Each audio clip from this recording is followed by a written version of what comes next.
Hi, and again, it's Mrs. Brooks, and we're moving on to the next section of your speech writing. So today we're going to be looking at effective speech writing.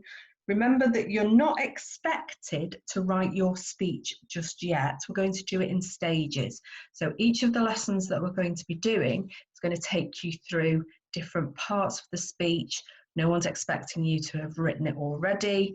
You've got a few weeks to do this. Okay, so grab yourself a pen and some paper and get today's title, Effective Speech Writing, and the WALT written down, and also have a look at the key words. And whilst you're doing that, you can be thinking about what the main differences are between language and literature exams. So that's a do now. So pause the video and have a copy down of the title and the WALT and the keywords, and then we'll continue in a minute. Okay, so we're going to be looking at a range of linguistic devices today. So those are your language devices that you use. So you've been used to looking at them when we've been looking at the different texts that we've studied so far. So you will be quite familiar with some of them. Okay, we're going to understand the TAP of this assessment that we're going to be working towards this half term. We're going to identify some speech writing techniques, and we're going to start planning using some of these writing techniques. So as I said, we're not actually writing this yet. We are just doing the planning and the research into the types of techniques that you'll be required to use. Okay.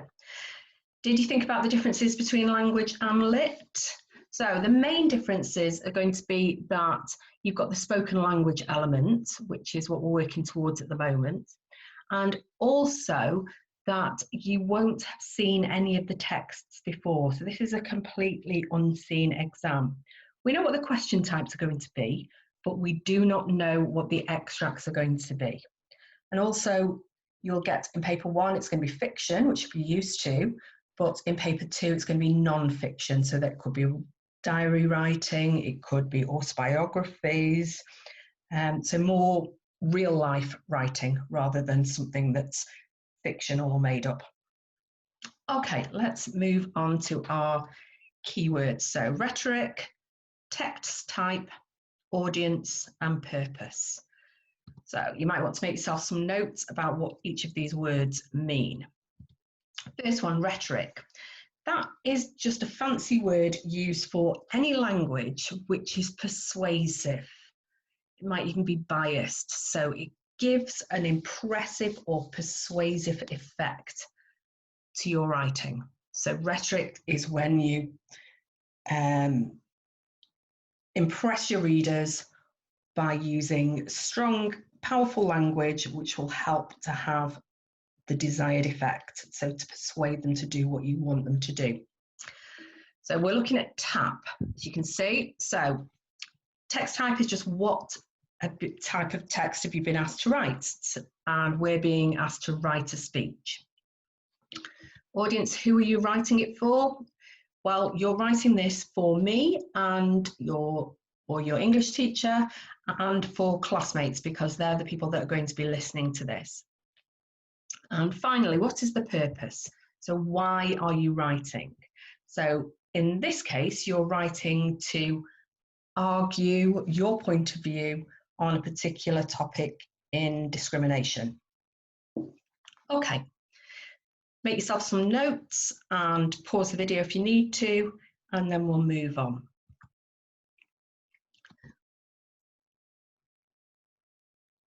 Okay. So just a reminder of where this fits in. So you've got paper 1 and paper 2, and each of them are equally weighted, but you've also got the speaking and language, which is a separate qualification that comes along with it. But it's really actually important that what we do in this speech writing is it's going to help us with paper 2, because it links in to this extended writing task. So you might be asked to write a speech or an article or a letter in the extended writing part of language paper 2. So the skills that you're using to create your speech are going to be really useful to help you with paper 2. Okay. So draw yourself a little mind map and think, what are the techniques that you need for writing great speeches? So what makes an amazing speech? So I don't want you to be thinking necessarily about your tone of voice or your volume or your speed or pace. This is about the written elements that go into writing speeches. So pause the video and have a go at either making a bullet point list or a mind map of different things that you think would be useful when you're writing a speech. Okay. So let's have a look at the different things that you might have included. So you want to grab the reader's attention. You need to have clear topics. It's got to be well structured. We don't want you waffling on. It wants to be powerful and passionate. The audience have got to believe in what you're talking about and feel persuaded. So you've got to be persuasive and argumentative. You're perhaps going to challenge people with your ideas. It needs to be entertaining. So we don't want people getting bored whilst they're listening. So what kind of techniques could you fit in to make it entertaining? Memorable. We're going to show you some memorable techniques used by other speech writers that will help you with your speech. And obviously you're going to use some great vocabulary because that will help to persuade your listeners or readers to do what you want them to do. And we'd also like you to use a wide range of language devices. I'm not expecting you to use every language device that we show you in this lesson, but we would like you to use a range of them. Okay, let's have a look. So, De Forester, can you make yourself down the side of a page the letters De Forester and see if you can remember what those letters stand for? So pause your video now and have a go and see how many of the De Forester techniques you can remember.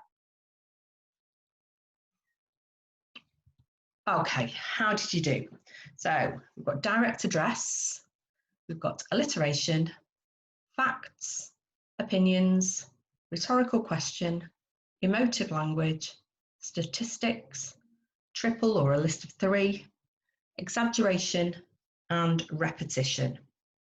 So I'm going to reveal the definitions. If there are any of them that you are unsure of, then you might want to copy them down, or you might just for your own sake want to copy them down as well, just to get a complete list in front of you to help you when you're doing the rest of the tasks in this lesson. So pause your video, have a look through. I'll read them through to you as well. You want to just listen along first and then make notes on any that you missed out or can't remember and just add them in. So direct address, that's when you speak to the reader using words like I, we, you, us. Makes it really personal, using those personal pronouns, and it will help to engage the reader or the listener. Alliteration, that's when you repeat a starting sound in words that are close to each other or maybe next to each other. So an example there, the wild wind whipped through the trees, repetition of the W sound. Facts are things that can't be disputed, things that can be proved. So Stretford High School is on Great Stone Road. Opinions are your personal point of view. For example, Stretford High School is the best school in Stretford. What's a really interesting technique is to try and make your opinion sound like a fact. If you can do that, then that helps persuade your readers or listeners to believe in what you're saying. Rhetorical questions. So because you're writing a speech, then your listeners or readers can't actually reply to you, but it just helps to make them think about the topic that you are writing about. An example here, do you want to save the rainforests? Emotive language. These are words that create strong emotions. So you often see them in like adverts for PDSA or Dogs Trust, where they give you really emotional appeals to help you to send money to help something. So these tiny puppies were lonely, stranded, and starving. Okay, so an emotional response is created. Statistics, that's when you use numbers to make your point of view. So obviously when you're writing your speeches, you might have some statistics that you have researched, or you might be creating some of those statistics yourself. You might say 89% of students in Stretford High School are strongly against racism, for example. So you might want to make up some of your statistics because you haven't got access to the actual data, but try and make them believable. You will be able to find some statistics that will help your point as well.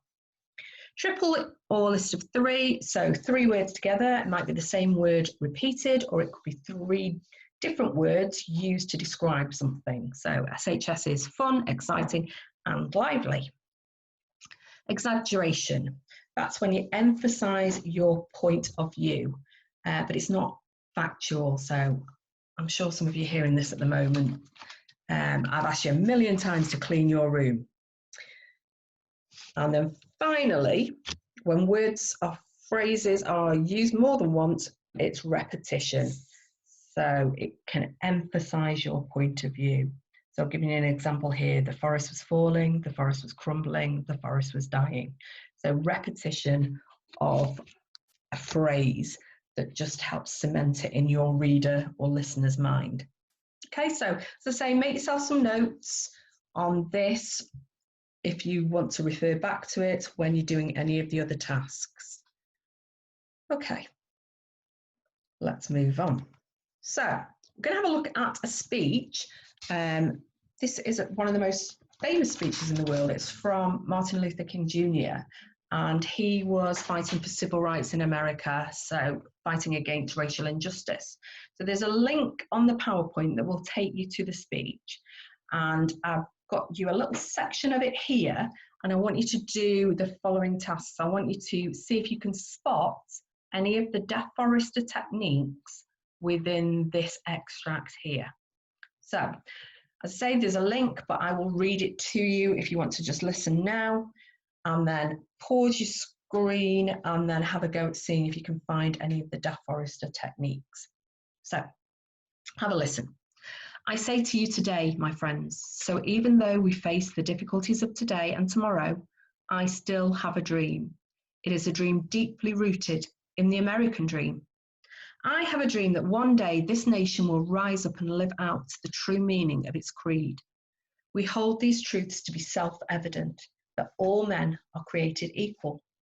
I have a dream that one day on the red hills of Georgia, the sons of former slaves and the sons of former slave owners will be able to sit down together at the table of brotherhood. I have a dream that one day even the state of Mississippi, a state sweltering with the heat of injustice, sweltering with the heat of oppression, will be transformed into an oasis of freedom and justice. I have a dream that my 4 little children will one day live in a nation where they will not be judged by the colour of their skin, but by the content of their character. I have a dream today. So pause the screen, have a look and see if you can find any of the Deaf Forester techniques.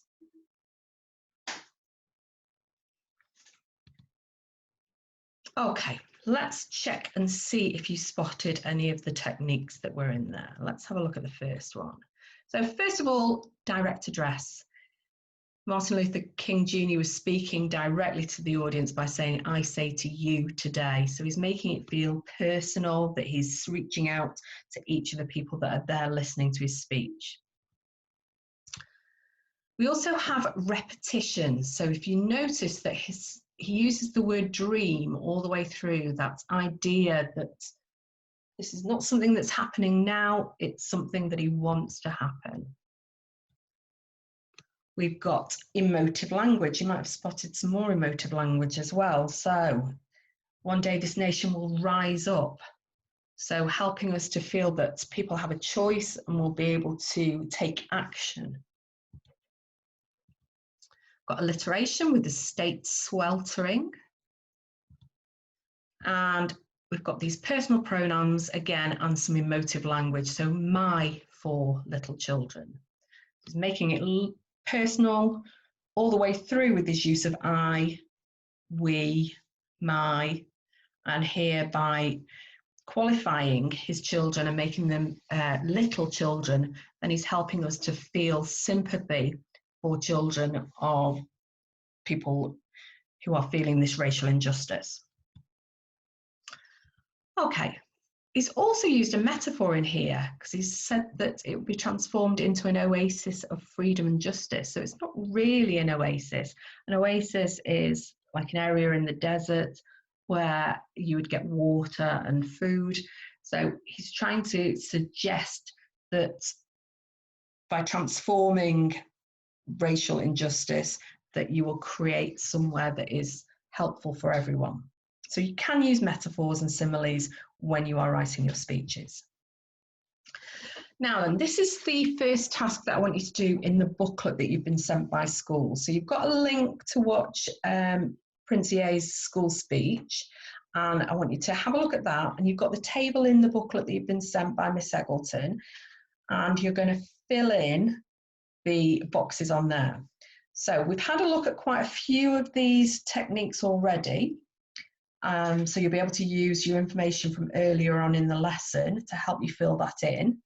And then you're going to have a think about how you could use any of these examples in your own speech. So think about a rhetorical question that's linked to the topic that you're preparing for. Think about how you would address your audience. Have you done any research and got an expert opinion or a quote that you can use? You could be thinking about a triple or list of 3 that you could be using in your speech. So racism is blah, blah, and blah. An anecdote. Have a think about a personal story or somebody you know who has experienced this particular form of discrimination and tell their story. So you could think of an example for yours. Statistics that have come from your research, emotive language, case study. Again, a little bit like an anecdote, only this is going to be something that you've researched online. So a particularly famous case you might want to talk about. Your personal opinion, and then finally imperatives. So those are those bossy verbs that call your listeners or readers to action and make them do something.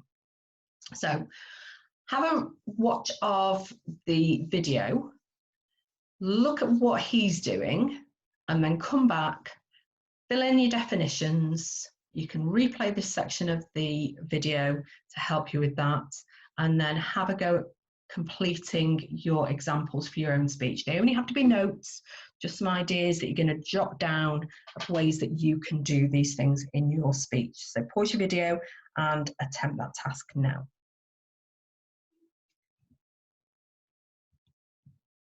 Okay, this is the second task that you're going to do. So another speech to watch. This is Emma Watson, and she gave her speech to the United Nations on sexism. So if you're doing your speech on sexism or you've not chosen a topic yet, then this might be a really good place to start and have a look at what she's doing. So I want you to watch the video and then answer the following questions. So the questions are in your booklet as well, and they're on the screen. So Emma says, if there is one thing I know for certain, it is, this has to stop. So why is this an effective sentence? What technique is she using? So work out the technique that she's using. If there is one thing I know for certain, it is, this has to stop. So what technique is she using? Why does it make it effective? Second question, Emma says, for the record, and then gives a definition of feminism. Why is this a good idea? So do you think that it's something that you could link into your speech? Could you give a definition of your particular discrimination? And what's that going to do for your listener? Next one, Emma says, when I was 8, I was confused at being called bossy. When at 14, when at 15, when at 18. So what techniques is she using there, and how does this have an effect on the reader? So you can think about your quick things. What does it make us question, understand, imagine, feel? So what's she done and why is she doing it? How does it make us feel? Next one, she repeats the phrase, I think it is right. Why does she repeat that phrase? What does it make us question, understand, imagine, or feel? And then finally, watch the speech again and have a think about what techniques you can borrow or magpie from hers. So you're not going to copy and paste. You're not going to just write down what she's written in her speech and use it in yours. You're going to use her ideas. Okay, so have a watch through of the video and have a go at the tasks that are on there. Okay, on the screen now, I won't talk you through all of them, but you have got some other top tips for writing speeches. So this screen is going to be really useful for you when you come to actually write your speech. So you might want to make a table of this for yourself, and then you can refer back to it when you start writing your speech. As I said, we're not writing our speech today, we're just preparing for it. Okay, some more top tips, and let's have a look. So, as I said earlier, we don't have to use the same technique over and over again. It would get rather boring if the only technique that you'd be using was rhetorical questions. So, try to spread your techniques out over the speech. So, don't put them all in the first paragraph or in your introduction and then not use any techniques later on. So that's why we want to plan, and that's why creating that lovely table of the different techniques that you could use, you can then fit them into your speech as you go along. It's also a little bit more subtle and helps the reader not feel that they're being manipulated or persuaded too strongly. They'll just feel that it's a natural process to agree with you. So, choice of vocabulary. This is where your online thesaurus is going to be really, really useful. You want to use powerful vocabulary that's going to get your point across. We want you to be passionate.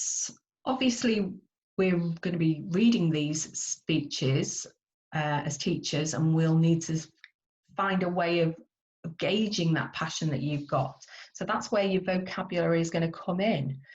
To help us to understand that when you're actually saying your speech to the class or just to a group of people, then we'll be able to gauge that from your tone of voice and your pace and eye contact. So that's why it's going to be really powerful and important to make sure that the vocabulary is there so that I can understand your passion now when I'm reading what you've produced. Okay, use your creative writing techniques. So you can still use, as we said before, metaphors and similes. You'll want to be comparing your ideas. Think about using like the word of today on the Instagram post, which today's word is tantamount, which is where you compare something by saying it is tantamount.